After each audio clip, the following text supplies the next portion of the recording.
Madame, mademoiselle, monsieur, bonsoir. Je suis très heureux de vous retrouver à notre émission La pensée et les hommes d'aujourd'hui et je vous remercie pour votre fidélité. Nous fêtons en ce moment le 175e anniversaire de la fondation de l'Université libre de Bruxelles. Alors les anciens de l'ULB, mais si vous n'êtes pas ancien, vous le savez sans doute, l'université fonde son enseignement sur le libre examen. C'est une notion qui n'est pas si facile à comprendre. Et nous allons consacrer notre émission d'aujourd'hui à vous en parler et à vous annoncer un cycle de conférences sur le sujet. Je vous retrouve après notre générique.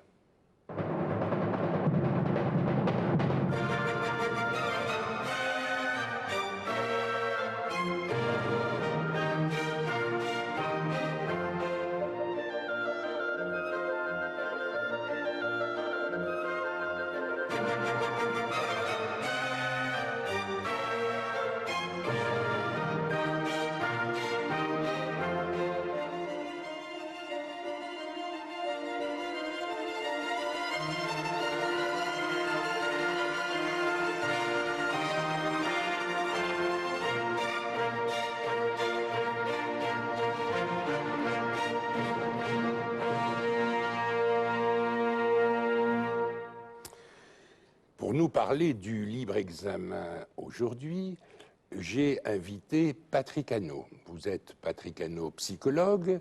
Vous faites pour l'instant des études de philosophie à l'ULB et vous mettez sur pied au début du mois de février une série de conférences sur le libre examen. Est-ce à dire que le libre examen soit si mal connu de nos contemporains et en particulier de tous ceux qui sont proches de l'ULB? Écoutez, je pense effectivement que lorsqu'on pose la question à un étudiant, qu'est-ce que c'est que le libre examen, on s'aperçoit que la réponse est confuse. C'est vrai que la réponse peut être multiple. Alors si on prend une définition simplement d'un dictionnaire, on saura que c'est le refus de l'argument d'autorité. Mais encore faut-il savoir ce que c'est que l'argument d'autorité et ce qu'on est censé donc refuser.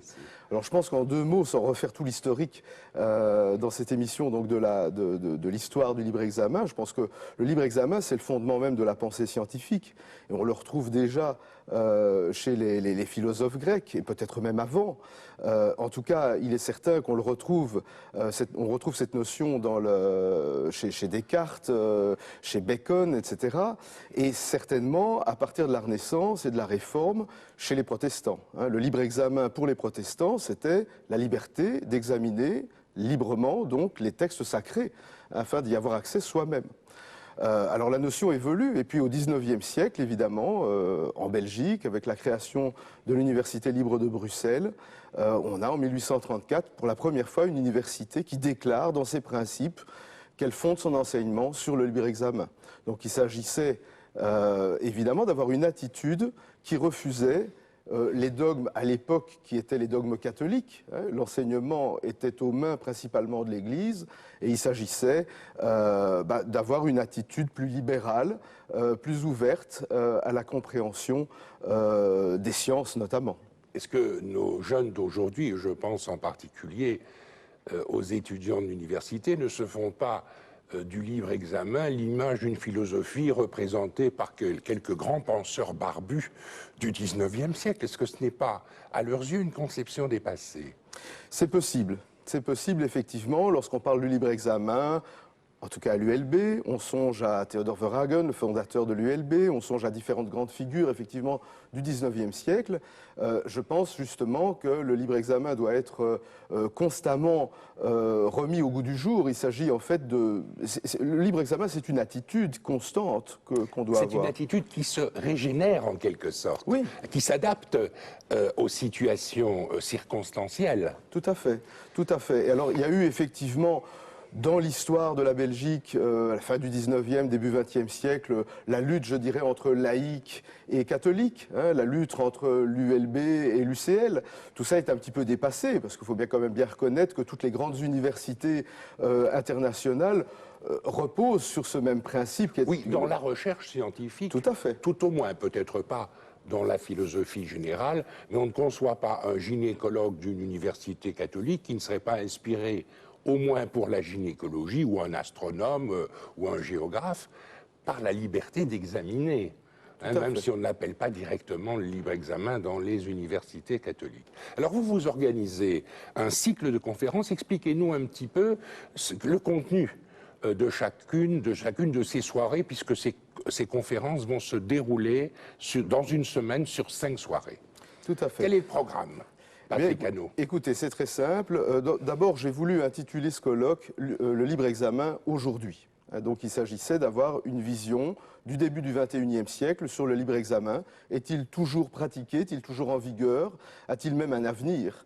Alors je me suis adressé à quelques penseurs, à quelques intellectuels libre-exaministes, mais je dirais en tout cas des gens qui peuvent parler du libre examen, avoir un point de vue même différent que celui de l'ULB, par exemple.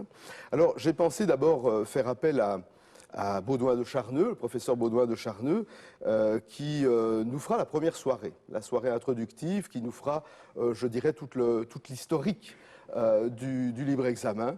Depuis le protestantisme, etc., toute l'histoire du XIXe siècle, je dirais, en rapport. Ça, ce sera la première soirée.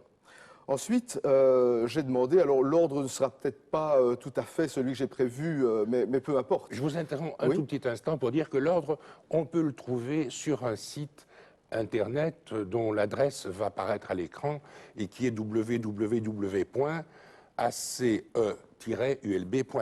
Mais je vous rends la parole, excusez-moi, mais c'était pour que les personnes qui nous regardent aient le temps de prendre note de cette adresse Internet. C'est important. Donc nous aurons un conférencier qui viendra nous parler de l'enseignement des sciences et des problèmes que ça peut poser aujourd'hui en rapport donc avec la notion de libre examen. Parce qu'on a l'impression parfois que nous avons parlé en 1834 à la fondation de l'ULB du libre examen et puis que c'est fini une fois pour toutes, que les choses sont acquises.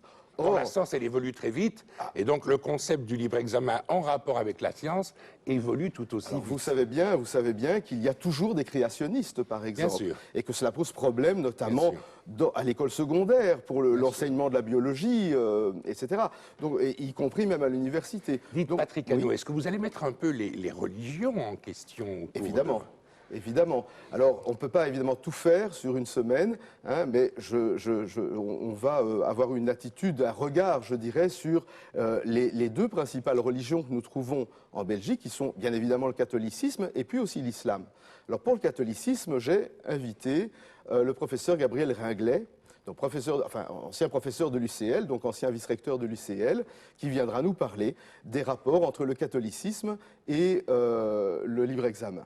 Ensuite, j'ai invité M. Shemsi Sheref Khan qui nous parlera des rapports du libre examen et de l'islam. Voilà pour ce qui est des religions. Et ensuite, nous aurons une soirée qui sera... Ce sera la dernière. Ça sera la dernière. Le vendredi soir, nous aurons le professeur Jacques Riflet qui viendra nous parler en quelque sorte de l'avenir du libre examen.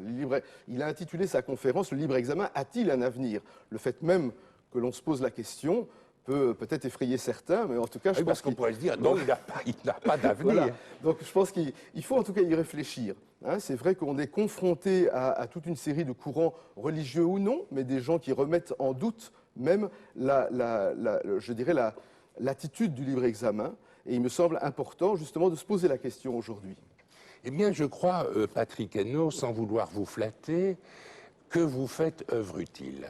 Et je pense que nombreux sont parmi nos téléspectateurs de ce soir qui viendront suivre vos conférences. Alors je rappelle qu'elles se déroulent du 8 au 12 février, donc au début du mois de février, sur le site de l'Université libre de Bruxelles, plus précisément dans le local H2215. C'est un très grand local qui se trouve au bas de l'avenue Paul Léger. Merci beaucoup pour votre présence à notre émission de ce soir. Plein succès pour votre cycle de conférences. Madame, mademoiselle, monsieur, merci beaucoup pour votre attention. À bientôt et bonne nuit.